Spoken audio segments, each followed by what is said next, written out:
Welcome back to the deep dive. I have a question for you right off the bat, and I want you to be totally honest with yourself here. Are you hungry? Is that a trick question? I mean, usually you start these deep dives asking if I'm feeling, existential about the future of AI or if I'm worried about the global economy. Yeah. Hungry feels deceptively simple. No tricks today. Just biology. Because today we are setting a very specific physiological goal for this deep dive.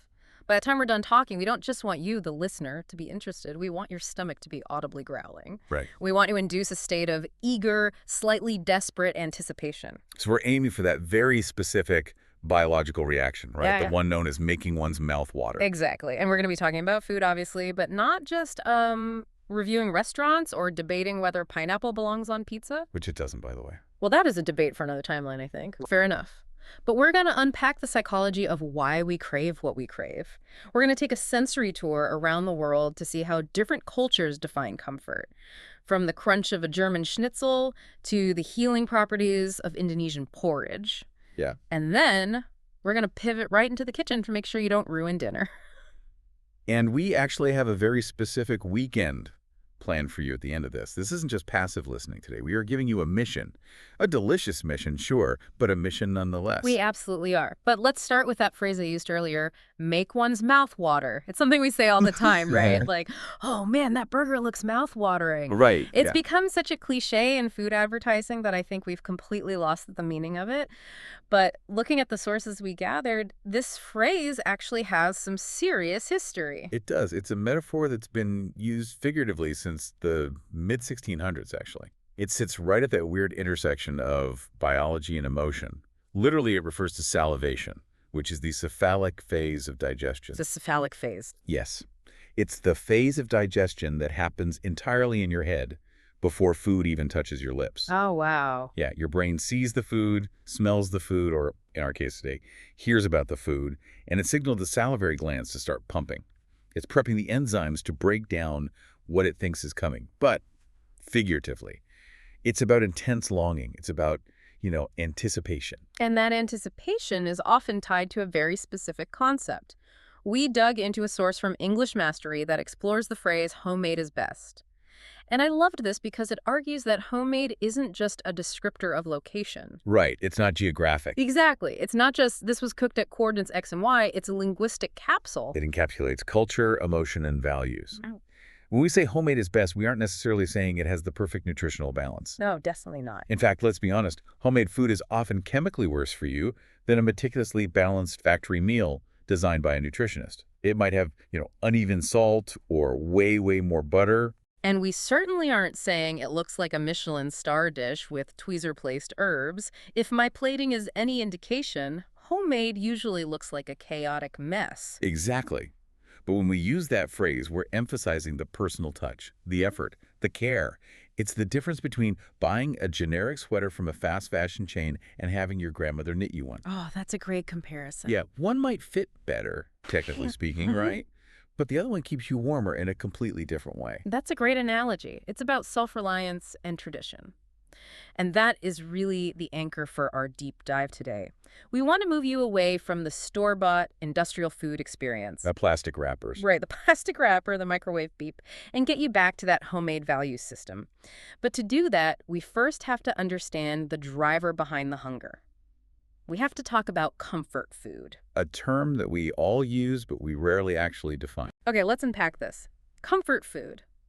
It feels like a modern marketing term, doesn't it? Like something a massive chain restaurant puts on a laminated menu to sell you mac and cheese for 20 bucks. It definitely feels that way, but Yeah. the roots are surprisingly literary. If we look at the history, the concept, if not the exact phrase, can be traced all the way back to 1615. 1615, that's Shakespeare era. Close is Don Quixote. No way. You're telling me the man of La Mancha was out there looking for comfort food? In a way, yes. In the second part of Don Quixote, there's a scene where Quixote is arguably at his lowest point. He's weary, he's battered by his delusions, and his niece and housekeeper are told to pamper him. They're instructed to give him things to eat which are comforting and appropriate for the heart and the brain. For the heart and the brain, that is such a beautiful way to put it. It captures the dual nature of it perfectly. It's not just fuel for the muscles. It's not a protein shake meant to rebuild your biceps. It's for the emotional center and the cognitive center. Exactly. It acknowledges that eating is a deeply emotional act. Yeah. But the specific term comfort food, as we know it today, that modern lexicon, really popped up in the U.S. around the 1960s and 70s. And there's some research suggesting Liza Minnelli might have been the one to popularize it. The Liza Minnelli. The one and only. In an interview, she admitted to craving a hamburger. But she didn't frame it as, I'm hungry for meat. She framed it as wanting the security of the hamburger. A hamburger as a mechanism for emotional support. I relate to that deeply. I think I've had relationships with hamburgers that were more supportive than some of my actual relationships. You and me both. Yeah. And that leads us to the biology of it. Why does a hamburger or a bowl of soup or a grilled cheese make us feel better? Because it's not magic. It's chemistry. So, break down the neurochemistry for me. What is happening in the murky depths of my brain when I bite into that grilled cheese sandwich? Well, first, look at the composition of the food. These foods are usually energy dense. They're high in calories, high in fat, high in salt, or high in sugar. From an evolutionary standpoint, finding a source of high fat and sugar was hitting the jackpot. Right, because for 99% of human history, we were starving. We weren't worried about our waistlines. We were worried about surviving the winter. Exactly. So when you consume them, your body rewards you. Yeah. It triggers the brain's mesolimbic reward system. You get a massive hit of dopamine, the feel-good neurotransmitter. It provides a temporary sense of emotional elevation and relaxation. It's literally dampening the stress response. So it really is self-medication. Essentially, yes. It's self-medication for stress or cortisol regulation. But, and here is where it gets really interesting and perhaps a little cautionary, there is something in the psychological literature called the comfort food fallacy. Uh-oh. This sounds like the part where you tell me my grilled cheese is actually a villain. Not a villain, per se, Yeah. but maybe a frenemy. The research suggests that while comfort food provides that familiar taste and a sense of security, relying on it too much can actually stifle personal growth. Stifle growth? That seems like a leap. How does eating mashed potatoes stop me from growing as a person? It's about the why. If you're using the food to create a state of emotional inertia, that's the problem. Think about it. Comfort food is usually tied to the past. It's what you ate as a kid. It's nostalgia. If you always retreat to the safety of the past whenever you face stress in the present, you might become resistant to change. I see. You aren't adapting to the new situation, you're just comforting yourself against it. Precisely. You're building a caloric fortress. In extreme cases, it inhibits the potential for personal growth because you're avoiding the challenge. You're soothing the anxiety rather than solving the problem causing the anxiety. Wow. So the mac and cheese is basically a warm, cheesy blanket that stops you from getting out of bed and facing the world. That hits a little close to home. But let's not get too heavy. We aren't saying don't eat comfort food. Occasional comfort is absolutely necessary. It's a reset button. Sometimes you just need to feel safe for 20 minutes so you can get back up and fight. Agreed. I refuse to give up my reset button. Now, looking at the data, it seems like we don't all crave the same things when we need that reset. There's a fascinating gender divide in the comfort food world. There is, and it's quite distinct. Studies have shown that men and women tend to gravitate toward different categories of comfort. Men tend to prefer warm, hearty, meal-related items. We're talking steak, casseroles, soup, things that feel like a full, conquered dinner. It's almost like the hunter instinct, even if the only thing they hunted was the menu. Like, I want a substantial pile of protein. Right. Whereas the data shows women often prefer snack-related items, chocolate, ice cream, sweets, things that are less about sustenance and more about immediate sensory pleasure. That is actually pretty accurate for my household, I have to say. My wife will go for the dark chocolate, and I'm looking for a bowl of chili. And age plays a role too, right? It does. Younger people generally lean toward those snack-related comfort foods. But as people get older, specifically over 55, the preference shifts back toward those meal-related savory items. Maybe because as you get older, comfort starts to mean sustenance and home rather than just a sugar rush. You want to feel settled, not just spiked. That's a very likely correlation.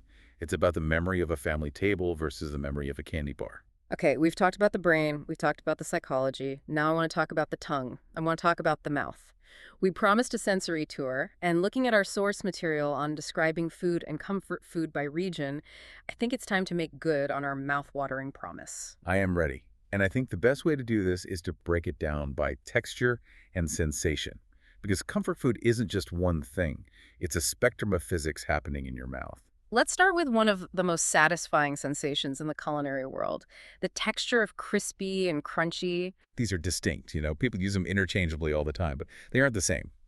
Crispy usually implies a firm, dry, brittle surface that shatters.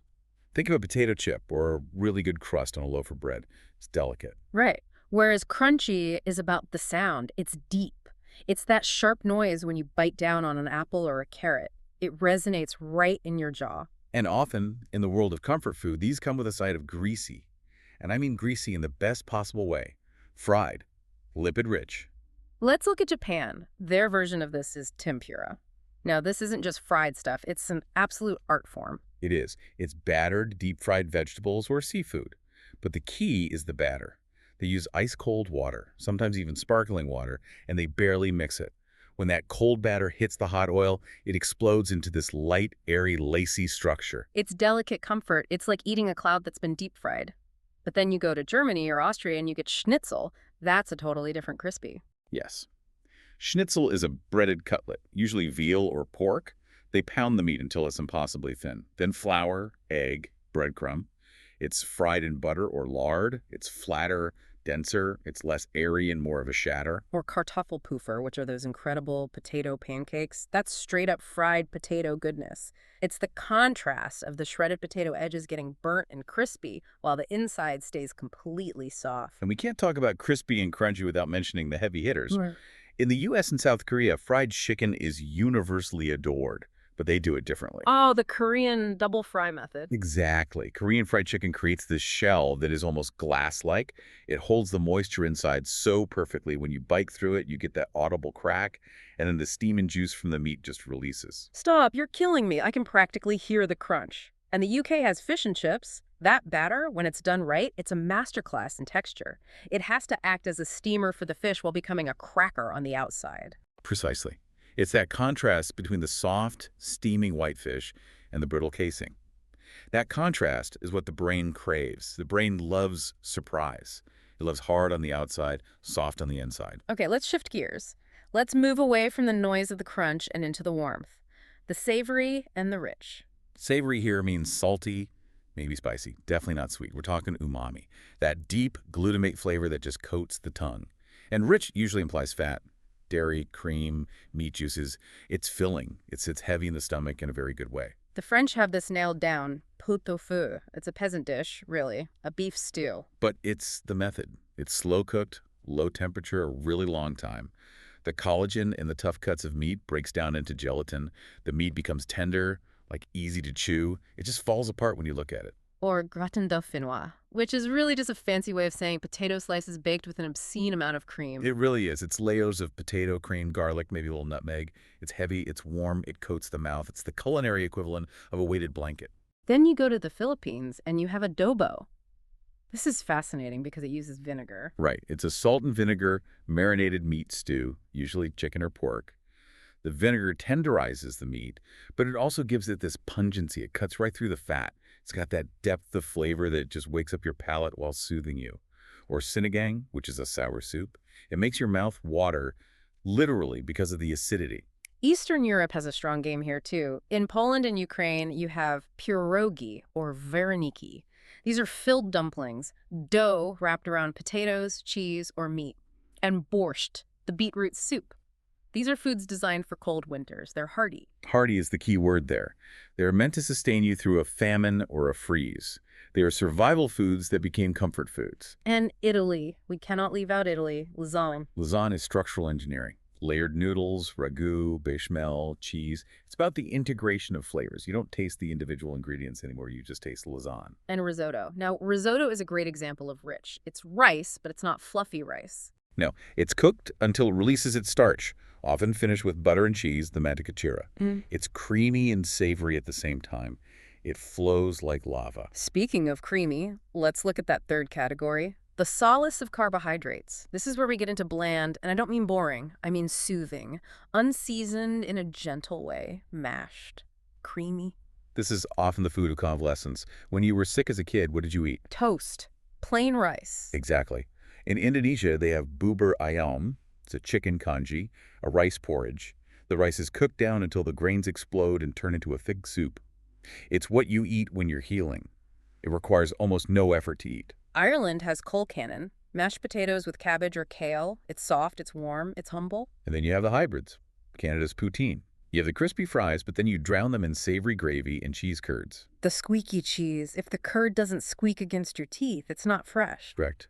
It combines the textures, the crunch of the fry, the chew of the cheese, the liquid of the gravy. It's a total sensory overload. And Puerto Rico has mofongo, fried, mashed green plantains. It's dense and garlicky. See, what connects all of these, whether it's the crunch of the schnitzel or the softness of the congee, is that they signal safety to the body. They are predictable, caloric, and tied to memory. They truly make the mouth water just thinking about them. But here's the problem. We dream about these foods, we watch videos of them, and then we go into the kitchen and we mess it up. We do. And this is where we need to have a serious technical talk. Because nothing kills the mouth-watering vibe faster than the smell of burnt carbon and the sight of a warped pan. We're looking at a source called A Recipe for Disaster. Now, usually that's an idiom meaning something is likely to have unpleasant consequences, like giving a toddler a permanent marker. A perfect example. But in the kitchen, the literal recipe for disaster usually boils down to one specific mistake. And we learned this from the cookware SOS source. What is the #1 mistake home cooks make? High heat. Guilty. I'm so guilty of this. I put the pan on the stove, I crank the dial to 10, and I just wait. And that is the problem. We watch celebrity chefs on TV. We see the flames licking up the sides of the wok. We see them searing steaks at incredible temperatures. And we think, oh, that's how you cook. But celebrity chefs don't pay for their pans. And they certainly don't wash their own dishes. They have a budget for equipment replacement that you do not have. That is a very valid point. I am my own dishwasher, and I am a very expensive one. When you crank a home burner to high, especially with modern cookware, which is often multiply metal, you are risking thermal shock. Metal expands when it gets hot. If it expands too fast or unevenly, it warps. You end up with a spinner, a pan that spins on the stove because the bottom isn't flat anymore. I have 2 of those. I honestly thought it was just bad luck. It's not luck, it's physics. And if you have a fancy cast iron with enamel coating, like a Le Creuset, you can actually crack or chip that enamel. Once that happens, the pan is essentially dead. And let's talk about the food itself. The source mentioned a phenomenon, boiling on top, burnt on the bottom. Right. Think about a thick soup or a stew. If you blast the heat, the bottom layer burns and carbonizes against the metal before the heat can transfer up to the top layer. You end up scrubbing burnt carbon off the bottom of your pot while regretting your life choices. So what is the solution? How do we achieve medium heat mastery? Because medium feels weak. It feels like I'm not really cooking. Patience. That's the ingredient you're missing. You start on medium, you let the heat build. A good pan acts like a battery. It stores heat. It just takes a few minutes longer to get there. But how do I know if it's hot enough to sear meat if I'm only using medium heat? I want that Maillard reaction. I want that brown crust. And you can get it on medium. You just need to know when the pan is ready. You use the water test. This is physics in action. You sprinkle a few drops of water on the pan. If the water sizzles and evaporates instantly, it's actually not hot enough yet for a perfect non-stick sear. Wait, really? If it sizzles, it's too cold? Counterintuitive, right? You want the water to dance. It's called the Leidenfrost effect. That sounds like a Robert Ludlum novel. The Leidenfrost effect. It's cooler than a novel. When the pan is properly hot, usually around 380 to 400 degrees Fahrenheit, the water hits the surface and instantly creates a layer of insulating vapor beneath it. The droplet floats on its own steam. It skitters around the pan like a mercury ball. It doesn't evaporate immediately. That tells you the pan is hot enough to sear, even if the dial is only on medium. That is a great tip. I'm going to try that tonight. And if we have already ruined the pan, if we have burnt bits stuck to the bottom? Don't scrub until your arm falls off. The source suggests boiling water and baking soda in the pan. Let it simmer. It reacts with the burnt organic matter, the carbon, and loosens it chemically so you can just wipe it away. Okay. So we know what we crave. We know how to not destroy our cookware. Now it is time for the mission. We are going to give you a specific plan for this weekend. The weekend project. And we've chosen the ultimate crossover food. It's crispy, it's chewy, it's savory, it's pizza. But not delivery pizza. And not frozen pizza. We are talking homemade pizza. Now, I know what you're thinking. Pizza is intimidating. It feels like one of those crafts. like brewing beer or making sourdough, where you need a degree in chemistry and a wood-fired oven in your backyard. But our source from the kitchen says that is absolutely not true. You can make restaurant-quality pizza in a standard home oven with minimal tools, but there are rules. There is a golden rule, actually. With great dough, you can have mediocre toppings and still have great pizza. The reverse is not true. You cannot put great toppings on bad dough and save it. Exactly. The foundation is everything. And the secret ingredient for great dough isn't a fancy type of flour or water from a specific spring in Italy. Ew. It's time. Time. So let's walk through the schedule because we said this is a plan for the weekend. Right. So the plan starts Thursday. That's the key. Thursday night is dough night. You're mixing flour, water, yeast, and salt. Maybe a little sugar or oil. And you are letting it cold ferment. You mix it up, it takes 10 minutes, and you put it in the fridge. You leave it there until Friday night. That slow fermentation in the cold is what develops that complex, yeasty flavor and that chewy texture. It slows down the yeast activity, so bacteria can create those delicious organic acids. Okay, fast forward to Friday night. It's pizza time. What is the most critical mistake people make when they take the dough out of the fridge? They try to stretch it while it's cold. Cold dough snaps back. It's elastic and stubborn. You have to let it come to room temperature, take it out an hour or two before you want to bake. It relaxes the gluten network and makes it easy to shape. Now, tools. Do I need a pizza stone? Because I don't have one. You do not need a pizza stone. The source recommends a minimalist approach.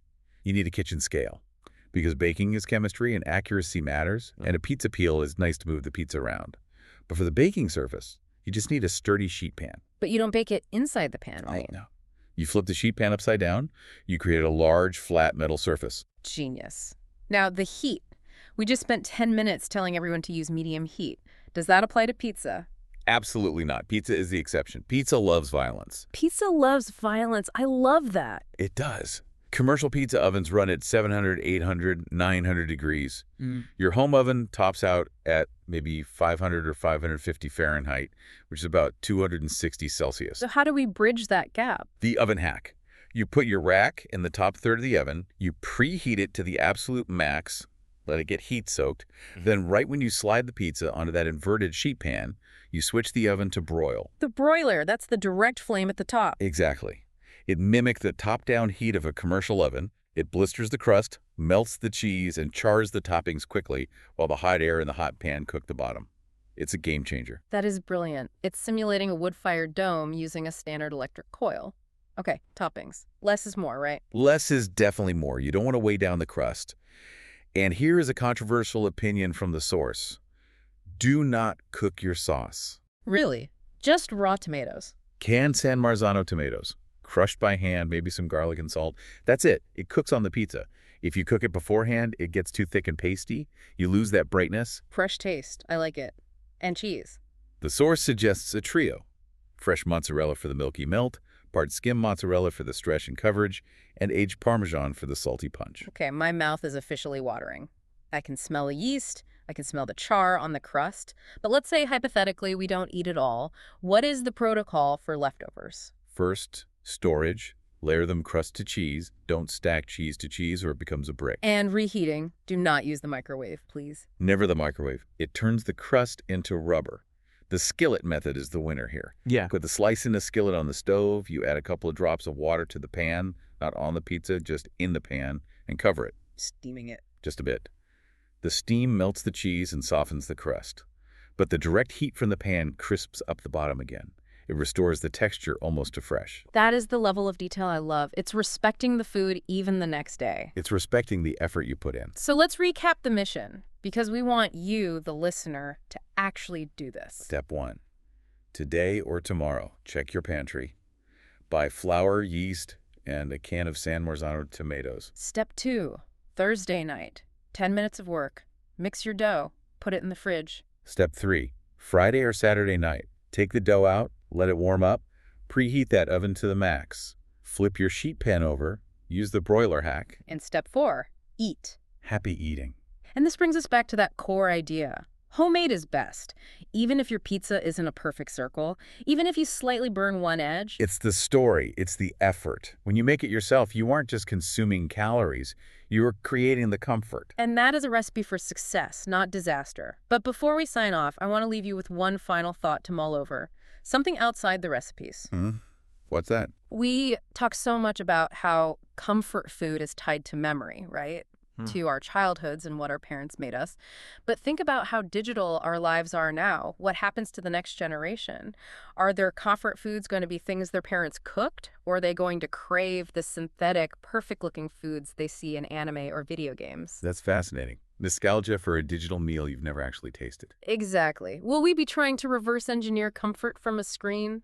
Just something to think about while your dough ferments.